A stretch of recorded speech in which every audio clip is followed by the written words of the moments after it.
Two mortars were fired at Land Rovers on the Springfield Road last night. One hit the wall of Springvale Training Centre and narrowly missed crashing through a window. Susie Miller reports.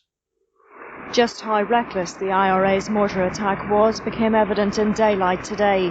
One of the mortars, fired from an entry on the Springfield Road, hit the window lintel of the Chief Executive's office in Springvale Training Centre.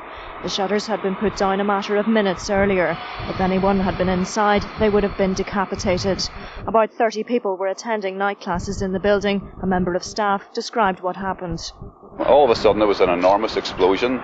It was a really massive bang. I thought actually it was a car bomb outside the building, such was the force of the explosion and the shockwave. Immediately I ran out into the general reception area, basically to find out what had happened. I was rather concerned because we had quite a few people attending evening classes in the centre, so there was a fair bit of panic. There was a lot of damage done. Had anyone been in the office, they would have been seriously injured because there was a lot of flying glass, and this was even though the shutters were down. So there was a fair bit of blast damage. Some of the tiles had fallen off the ceiling and so on. And how are staff who were there last night, how are they coping this morning? Some of them are coping fairly well. Some of them are obviously a little more shocked. But they were holding up. Obviously, we were keen to get the centre open again this morning. The training centre is used by both Protestants and Catholics, and staff are anxious that last night's attack won't discourage people from using the facility.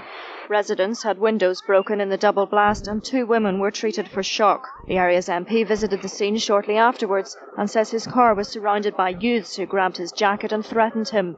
He gave this message to Sinn Féin and the IRA.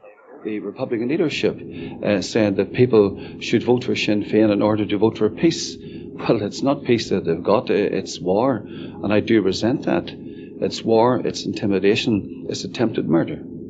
Police have described the attack as indiscriminate. They say firing the device in this crowded area was total madness. Susie Miller, UTV Live.